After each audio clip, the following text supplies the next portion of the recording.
The Johnson family had adopted Max, a gentle golden retriever, 3 years ago from a local shelter. He had quickly become a beloved member of the family, loyal, affectionate, and always eager to please. Max was there through every season, every family outing, and every quiet evening by the fireplace. But everything changed when little Emily was born. At first, Max seemed curious about the tiny new arrival, sniffing the air and wagging his tail whenever her cries filled the house. But over the next few weeks, his behavior shifted. He began barking at odd times, especially when Emily cried. He would pace anxiously in front of her crib, ears perked, tail low, and eyes wide with unease. Sometimes he'd sit outside the nursery, whining softly as if torn between wanting to help and not knowing how. The Johnsons, sleep-deprived and adjusting to life with a newborn, grew increasingly uneasy. To them, Max's barking and pacing near Emily felt unpredictable, maybe even threatening. What if he got too close? What if he jumped? Fears they never imagined having about Max started creeping in. The couple began limiting his access to the nursery, closing doors, and keeping him outside during Emily's nap times. Though Max never growled or showed aggression, the emotional distance between him and his humans widened. What once was a secure, loving bond was now strained, teetering under the weight of misunderstanding and fear. As sleepless nights turned into weary weeks, the exhaustion began to wear heavily on the Johnsons. Emily's constant cries, the late-night feedings, and the overwhelming responsibility of new parenthood left little room for patience or perspective.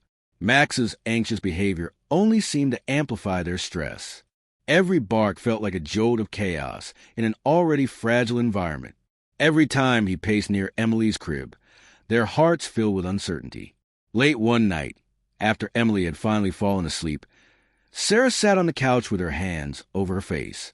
"I don't know if we can keep doing this," she whispered, her voice thick with emotion. Mark looked over, torn. "I've been thinking the same," he admitted reluctantly. Neither of them wanted to say out loud, but the unspoken fear had lingered for days. Maybe it was time to consider rehoming Max. It was a heartbreaking thought. Max wasn't just a pet. He was family. He had curled up at their feet during movie nights, greeted them joyfully at the door, and comforted them during tough times. But now, every uncertain glance he gave toward Emily, every unexplained bark, was interpreted through a lens of worry. They told themselves it would be safer, that Max deserved a home where he could feel at ease again. And yet, even as they talked about it, guilt clung to every word. How do you say goodbye to someone who has given you nothing but loyalty, just because he's scared and doesn't understand the change around him? Before making the final, painful decision, Mark suggested, "Let's give it one more night, just to be sure." Sarah nodded silently, her heart aching with uncertainty. They agreed to let Max stay inside, though they still closed the nursery door for safety. The house was quiet that evening, blanketed in the soft hum of the baby monitor and the occasional creak of old wooden floors. But just after midnight, Max began behaving strangely. He trotted to the nursery door, his ears pricked and nose working furiously. He scratched lightly at the wood, let out a low whine, then paced in tight circles before returning to the door and sitting upright, tail still. At first, Mark called him from the living room, trying to coax him back, but Max wouldn't budge. He whined again, louder this time, and scratched more insistently. Concerned but cautious, Sarah finally opened the door. Max rushed inside but didn't move recklessly. He went straight to the crib, sniffed the air, and sat beside it with a tense, watchful expression. Emily, swaddled and asleep, let out a tiny cough, then a gurgled wheeze. Sarah frowned, leaning over the crib to check her daughter, and froze. Emily's skin was pale, her breathing ragged and shallow. Panic surged. They rushed her to the hospital. Hours later, after doctors stabilized Emily and diagnosed a minor but dangerous respiratory blockage, Mark and Sarah sat in stunned silence. Max, somehow, had known. He hadn't been anxious. He'd been alert. He hadn't been a threat. He'd been a guardian. At around 3 a.m., the silence of the night shattered with sharp, piercing bark. Then another, then several, frantic and desperate.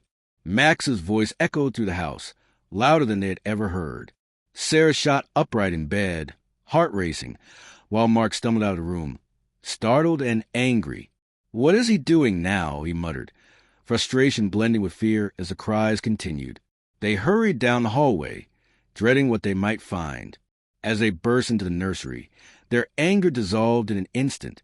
Max was there, front paws braced against the crib, barking wildly, eyes wide and locked on Emily.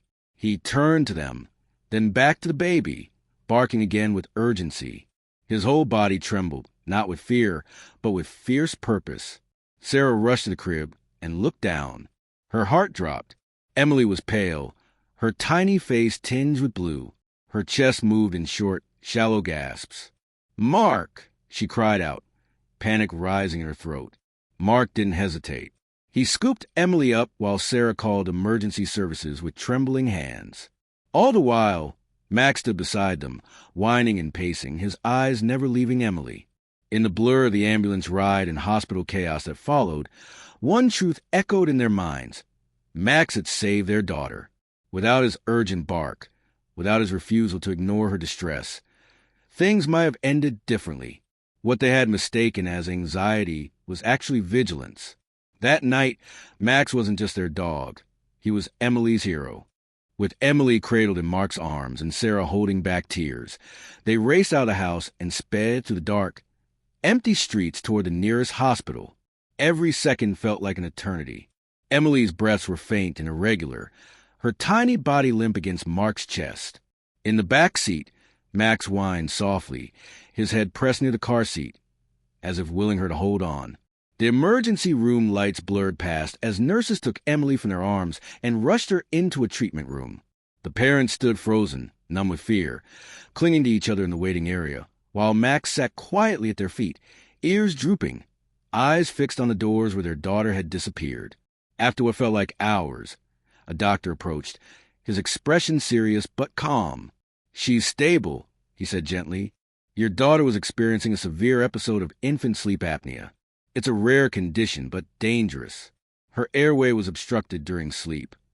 If she hadn't been brought in when she was, the outcome could have been very different." Sarah's legs nearly gave out from relief, tears spilling down her cheeks. Mark swallowed hard, gripping her hand.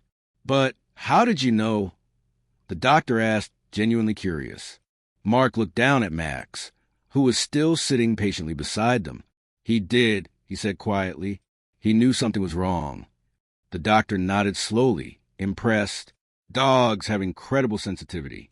Some can detect changes in breathing, even heart rate. He may have picked up on her distress before it was obvious. Max hadn't just barked randomly. He had sensed Emily's struggle, the shallow breaths, the stillness, and raised the alarm just in time. As the doctor continued explaining the severity of Emily's condition, his words struck like thunderclaps. "Had you waited even 5 more minutes," he said solemnly, "we might be having a very different conversation right now." Sarah gasped, her hand flying to her mouth, while Mark turned pale. The weight of what could have happened settled heavily around them. They looked at each other in stunned silence, then down at Max, who lay curled near Sarah's feet, watching the door where Emily had been taken. His ears perked at the sound of her name, and his tail gave a faint, hopeful wag. Tears spilled down Sarah's cheeks. She knelt beside Max, wrapping her arms around his neck. "You saved her," she whispered, her voice trembling. "You saved our baby." Max leaned into her hug, licking the salt from her tears with gentle swipes of his tongue. Mark crouched beside them, brushing a hand over Max's head. "We almost gave you away," he murmured, voice breaking. "We thought you were the problem, and you were trying to protect her all along." It was a moment of crushing humility and overwhelming gratitude. Everything they had feared, his barking, his pacing, his presence by the crib, hadn't been signs of aggression. They had been warnings, signals, acts of love. In that moment, Max was no longer just a family dog. He was a guardian, a silent sentinel who had seen what they hadn't and acted when they couldn't. A hero in fur whose loyalty never wavered, even when theirs did. From that day forward, everything changed. The fear and doubt that once clouded Sarah and Mark's hearts were replaced by awe and deep, unwavering gratitude. Max was no longer just their dog. He was Emily's protector, her silent guardian. They saw him now with new eyes, not as a source of anxiety, but as the reason their daughter was still alive. When Emily came home from the hospital, Max was waiting at the door, tail thumping the floor with eager relief. He didn't jump or bark. He simply sat still, watching her with calm devotion, as if to reassure himself that she was really okay. Sarah gently lowered the baby carrier so he could sniff her, and Max leaned in, giving Emily a soft lick on her tiny hand. She stirred and cooed, her little fingers curling around the fur on his nose. From that moment on, Max never left her side. Wherever Emily went, he followed. During tummy time on the living room floor, he lay nearby, his head resting on his paws, eyes never leaving her. When she napped, he curled beneath the crib, rising only to check on her if she stirred. At night, he slept beside her bed, ears twitching at the faintest sound. Their bond grew with each passing day. As Emily learned to crawl, she often made her way toward Max first, giggling as she grabbed his ears or tugged gently on his fur. He endured it all with patience, nuzzling her in return. In those shared moments, the bond they formed was something pure, built on instinct love and a silent understanding only they could share. In the quiet moments after Emily's recovery, when the house was calm and her gentle breathing filled the nursery, the weight of what nearly happened settled heavily on the Johnsons. Sitting on the couch, Emily asleep in her crib and Max lying peacefully at her door, Sarah turned to Mark with glassy eyes. "We almost gave him away," she whispered, her voice cracking. "We almost gave up on him." Mark nodded slowly, the truth sinking deeper each day. "And we almost lost her," he said, both in the same breath. The guilt stung. They had doubted Max, questioned his loyalty, misunderstood his fear for vigilance. And yet, despite their distance, despite the closed doors and quiet mistrust, Max never turned away. He had remained watchful, protective, and ultimately, he had saved the very life they thought he threatened. In the weeks that followed, the Johnsons felt a responsibility grow within them, not just of Max, but of others who might one day face a similar choice. They began visiting local shelters, speaking with families, volunteers, and adopters. They told Max's story, not just of his heroism, but their own misjudgment and how easily fear can blind love. Sometimes, Mark would say to listening faces, the ones we fear or misunderstand are the very ones who do anything to protect us. Sarah always added, give them a chance. Don't let your doubts drown out their loyalty. Max's story became more than a warning.